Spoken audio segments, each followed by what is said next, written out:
Flyers lose this one 7-2 to the Lightning. Welcome into Post Game Live, presented by Curado Insurance. Al Morganti, Scott Hartnell, Ashlyn Sullivan here with you. The worst loss of the season, the most goals given up this season. A lot to unpack, none of it really special. Al, we knew the Lightning, they were going to be tough. They're coming into this game 8 wins in a row, and for some point you thought, okay, they're going to have to lose somehow, some way, but it was not going to be tonight. Not tonight, and you knew coming in because of the injury situation with the Flyers that guys were going to have to step up in their game, and they didn't. The goaltender had a really rough game. Barkey, after playing so well for early in his career here, I mean, being asked to have so much more with all the injuries going on, Scott, it just looked like Tampa was just too much for him tonight. Yeah, and their top players, you found out real early in this game. Kucherov, kind of sneaking behind the defenseman, sneaking behind the whole team. Gets a good pass from Braden Point, puts it in. You're like, oh, yikes. Hathaway, a bright spot for the Flyers. He played hard, from the drop of the puck all the way to the buzzer. That's what he does best, right? Guys need to follow that, and it just shows you kind of their top guys in the league on Tampa Bay, how good they really are. Yeah, it was the first time maybe for a couple of other games really early on in the season that the Flyers just frankly looked overmatched, especially in the third period, which leads us to our game changer brought to you by Sloan Automotive. This is still a game, 2-1, 3-1, then it becomes 7-2 really quickly, Scott. Yeah, it's just it got out of hand, right? And they just kind of put the pedal down. Look at Kucherov, guy comes, Juleson goes to him. Bring a guy to you, give it to the open guy. That was him in this Consalvas. He looked like an all-star playing there today. Just those couple goals there in the third period, and they just had a little bit more jump in that third. And the Flyers, you need to get some saves too. Al, yeah, right? Barkey right there couldn't handle Hagel. He's had a heck of a game also. Usually does.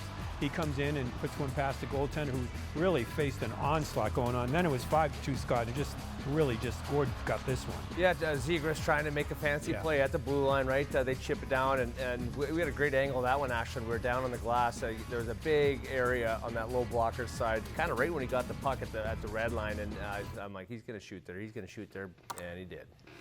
Yes, I can say that Scott actually called that the whole way down. He saw it, that's for sure, as the Flyers lose this one 7-2. We now check in with Brian Boucher for the crossover, brought to you by Toyota Corolla. Bouch, you look at the score, 7-2, and if you didn't watch the game, I think a lot of people are going to point to Sam Ersson. How much of this was the Flyers overall, just frankly, it looks like being overmatched in this game, and how much do you have to put it on Sam Ersson, you think? I think there's plenty you can put on Sam. I don't think that he gets a free pass on this at all.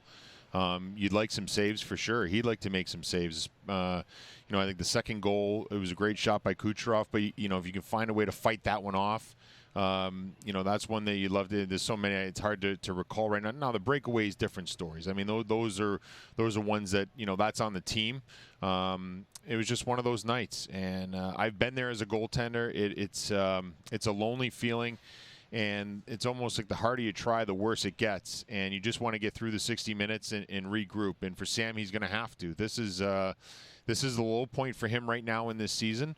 I'm sure he feels terrible about it, and I'm sure he'll hold himself accountable as well. I've never heard Sam to duck out of any type of responsibility, and I think it's important that he holds himself responsible. But truth be told, I mean, the team had some hand in this as well. It's a team game at the end of the day, but as a goaltender, you want to be there for your team, and I think tonight was just a tough one for Sam. Bouch, you get to see a lot of the big-time NHLers, the McDavids, you call their game, McKinnons, guys like that. Kucherov, how good is he? And you watch these guys live, right?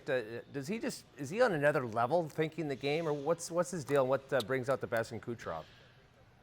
Yeah, it's I wanted to get to that during the game, and just so many goals ended up going in, and couldn't really make my point about Kucherov. It's almost like art on ice. He's such an artist out there compared to what McDavid and McKinnon do, where they play at such a violently high speed. Kucherov has the ability to slow it down if he has to, and be able to read plays and see plays before they happen, know where his options are. It's really a treat to watch him, because I think nowadays everybody's so enamored with how fast you are, or how good your hands are, and the type of plays you can make with the puck. I think for Kucherov, he has the ability to, if he has to play at a high speed, he can. If he has to slow it down, he certainly can do that.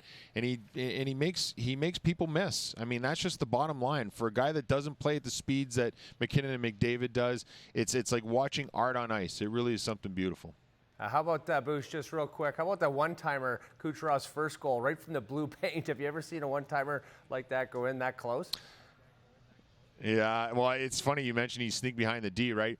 Guys like him have the affordability they can be patient and kind of cheat a little bit and anticipate, I think Point's going to win this puck here, and I can kind of hang there and then one-timer from where he did it. I mean, those guys, you could call it what you want, but they just have another sense when it comes to the offensive side of the game when something just might happen to go their way, and it did from there early on. It seemed to be foreshadowing of what was to come, which was a big night for Kucherov.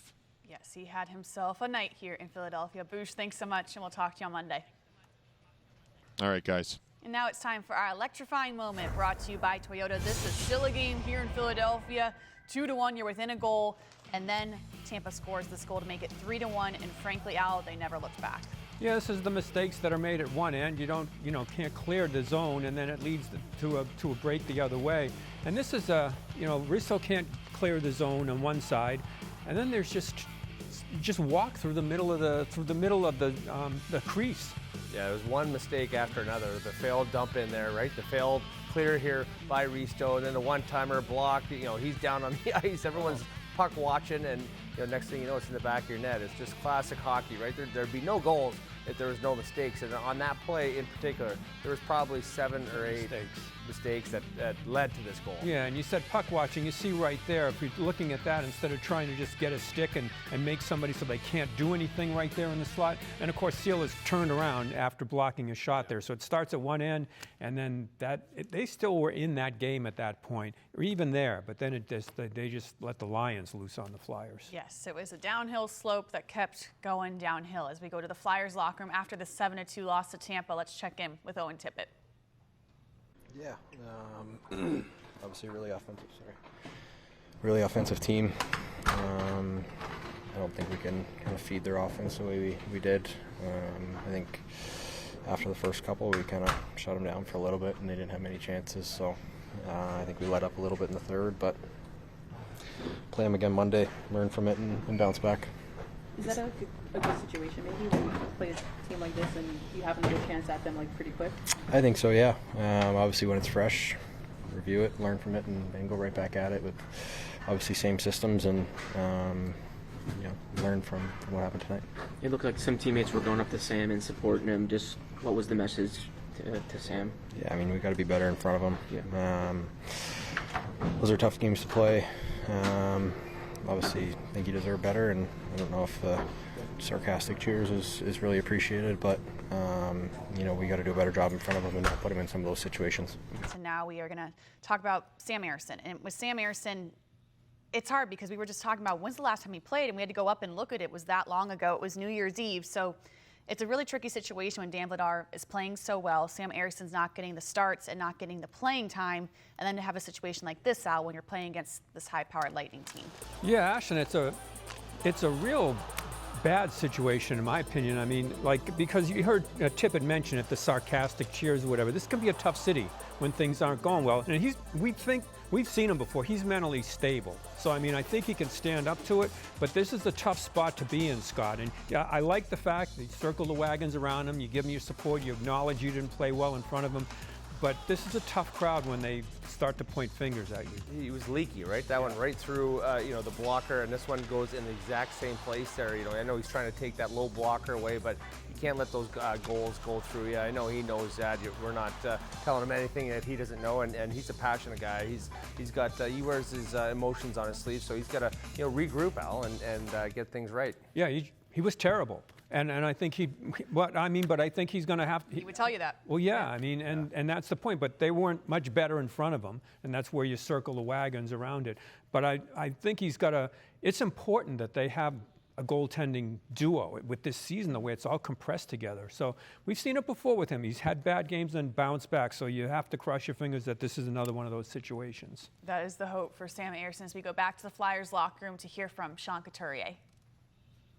With this game, was it the details defensively that were lacking? What did you see from your side? I don't know. It was just an awful third period.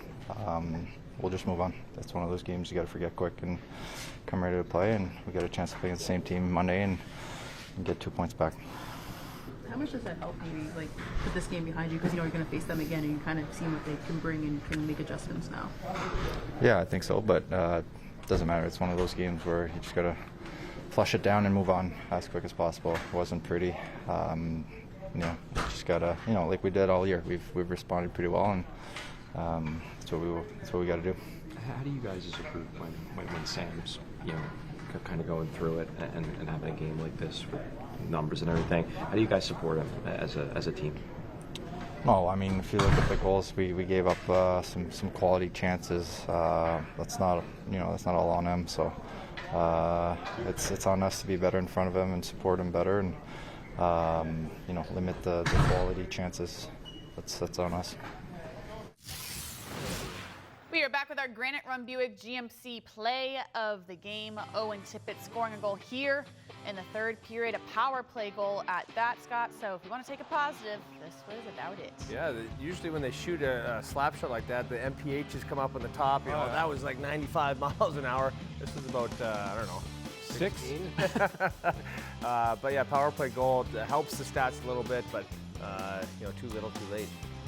Definitely too little, too late there for Owen Tippett and the Flyers as we go downstairs to hear from Rick Tocchet.